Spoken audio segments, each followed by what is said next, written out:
Hi, this is Ian Wang. You guys can call me Philip, the team leader of Yo Friends, and today we're going to review the Asteria Yo-Yo Star Trail. Now, Asteria is founded by my friend on Discord. Her name is Matcha, and their first yo-yo is a nice guy.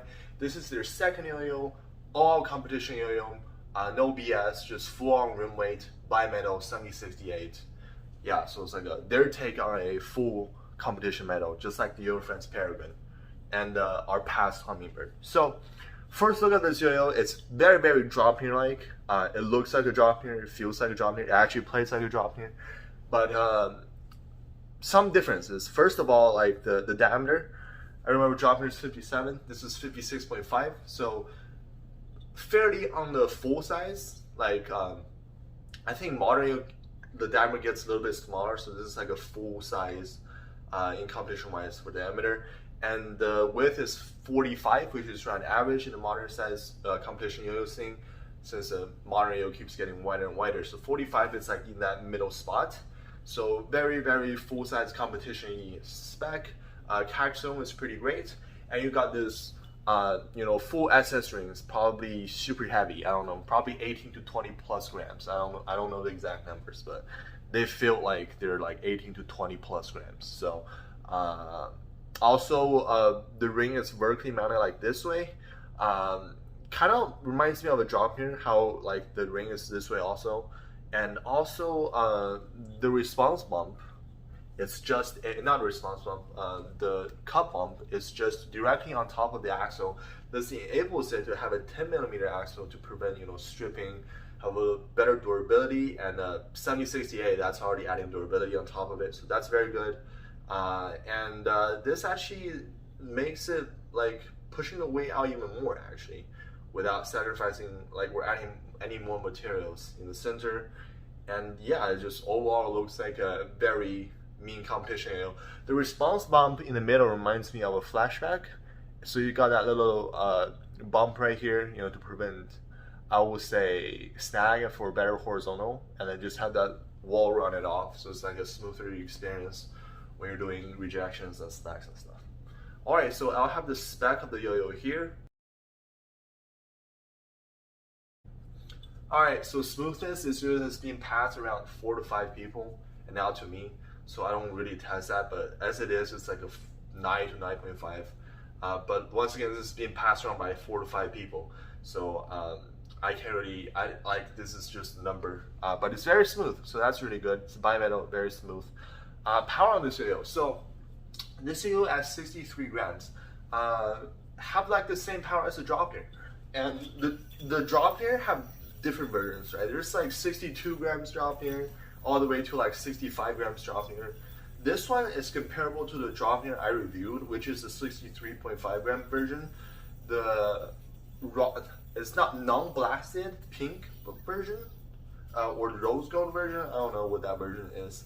But yeah, it matches around a little bit, matches like the power of the drop here, and it's slightly lighter than it because 7068, it's once got a little bit thinner wall, I believe, fully utilizing that 7068, and a little bit more extreme weight distribution, especially in the center cup. It's just a little bit of bump in the middle, not the whole bump on the cup. So yeah, it's just really extreme weight distribution, even though it's slightly lighter than the drop pin. And also this one comes with center track, and the drop pin I use comes with DS Platinum, double straight platinum, and those NSK DS Platinums makes the yo-yo very heavy.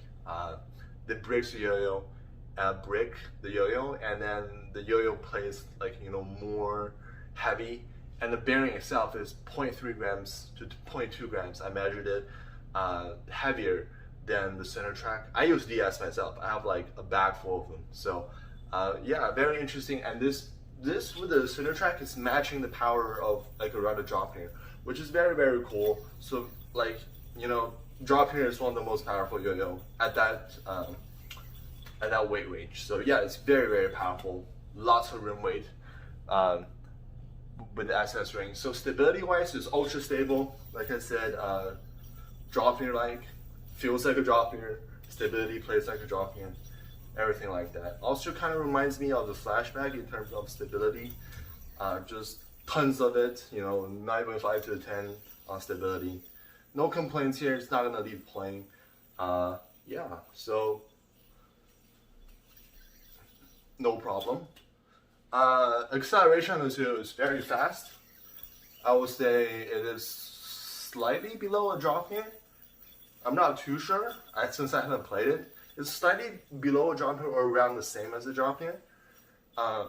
It's slightly slower than a hummingbird, but it's still like, you know, like a 10 out of 10 kind of thing. It really depends. If you're like a player who go along with the yo-yo, who's trying to go flow with the yo-yo, it's not really like that. This is one of those yo-yo who's trying to listen to the player. At 63 grams only, you can like override it super easy. And it's not gonna complain. It's just gonna do exactly what you're trying to do at all times. So yeah, no complaints here. Really, really good. You can accelerate this yo-yo very fast. So very good there. Top speed on this yo-yo is very, very fast. Try to go as fast as possible here. No complaints. I'm not making any faces. This yo-yo just does what it do. So yeah, around the speed out of like a drop here. So pretty good. So flow on this yo-yo, there's a little bit, but not too much. You know, just pure rim weight what this yo-yo is. You're not gonna find too much flow to it. You can make your own flow by overpowering it, which you're supposed to do at this kind of yo-yo, or a outer ring, all out outer ring bimetal. You're supposed to do that. That's what it's built for. So flow is not too much, but it's kind of not supposed to. Float, it's like the drop here. Slightly a little bit more float because of it's a little bit wider, a little bit smaller, but like there's none. So that is a good thing and a bad thing. That means the player have 100% full control of the yo-yo at all time. The yo-yo is going to listen to the player. The player is not going to go with the yo-yo.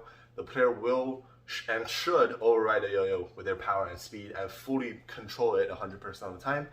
And for me personally, that's a good thing, but it depends on the player. So there you go. So all right, horizontal in this yo-yo is very good. You got all the power and stability. Super light, super stable. That nice response bump right there helps with string rub as well a little bit. So you can go forever. Really easy to control because of the weight. It's only 63 grams, so it kind of flies around it. It's a little bit more taxing if you like a person who go with the flow. Like sometimes, you know, flow helps you horizontal if you're a player who doesn't override it or doesn't go that fast. But this one doesn't have like that too much momentum. So what you need to do is try to override it.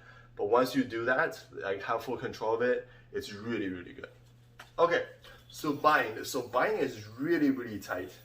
Usually I test with kitty string fat with center track and kitty string normal with a double S, SK Platinum DS. And this time I have to use a kitty normal and it's still snapping really, really hard. And this one is center track, so I will recommend a kitty normal. I'm not too sure about kitty fat here or any like string that is like the fat variant of it. I just never tried it because this thing already binds super hard, and I'm having a little bit of a snag here and there, but not too much. But once again, I wrap around the strings a lot. So I would just say like stick with kitty normal or sochi normal, OT normal. One of those normal string is good. You can try to push your luck at fat, but it's heavily not recommended. It kind of reminds me of drop near. Drop near, I'm recommending like kitty thin to kitty normal. This one's just like the gap is slightly a little bit better than drop near, but not that much. So yeah, I would say like around a normal. It's a sweet spot here. You can see this super responsive. As bind grab goes, it's not slipping at all, just solid snap and it comes back to you. Finger grind is like, you know, super good, typical blasted 7068. It's gonna finger grind forever, super smooth, no problem there. Thumb grind is doable as well. Just watch out because like I use fingernail to thumb grind, but if you're using finger And as you can see, this version, there's like 3 different versions, I think, for the production run. The versions with like big engravings in the middle, you might hit one of these. Doesn't do thumb grind very well. But for me, it's not a big problem. I can do them because the rings are outer ring and they're not. You're not touching the stainless steel. You're touching the 76A blasted all the time. So that's really good. Finger spin, I'm not gonna try it because there's just a bunch of engraving here. I will assume because this is pretty like 76A blasted, standard looking cup. It's gonna be like around average if there's no engravings in the middle. So just watch out for that. But finger spinning with like much of engraving in the middle here, it's not gonna be super well. Yeah, so it's around that. It is what it is. So conclusion, this video plays like a 2021 drop near. This is the closest thing to a drop near I have personally played. The first throw, I remember the first throw like this, I threw it, I was like, am I playing a drop near? Like if you close your eyes, you're gonna believe you're playing a drop near. Like not like a specific version of drop near, but like think of there's like different versions of drop near ranging from 62 grams to 65 grams, which there are. There's like a bunch of versions of drop near. And if you close your eyes, you will think, oh, this is just another version of drop near within that weight range. So yeah, so it is around the same power, same stability. The acceleration is a little bit slower, slightly more mellow. Like top speed is around the same. Flow and float are almost non-existent, just like the drop near itself. And binds are as tight and slightly, I'll almost say better, but like slightly less snaggy than the drop near. So yeah, basically this is just 2021 drop near. No other yo come close to it in terms of similarities of this to drop near than this. Yeah, so that is it. If you want to experience drop near level yo-yo and you want to experience drop near yourself or something like that, this is the yo-yo to go. I don't see any drop near in stock or something, and this is like by far the closest thing to it. And it plays like a drop near. It doesn't play like a Valkyrie or overdrive drop near or like what other all the other variations. This is the closest thing to the drop near as it can get. So that is reviewed today. Really good job. Very interesting yo-yo. Closest thing to a drop near I ever played. So yeah, check it out. Star Trail by Asteria yo. Alright, see you guys next time. We got some yo-yo friends prototypes coming up, like a signature. Really cool. This yo-yo is like one of my favorite model right now. And also our next flagship, I believe this year, the inner ring bimetal is coming up, built for 1A and 3A and 5A apparently. We'll see about that. So really cool stuff from yo-yo friends coming as well. Check this out and peace.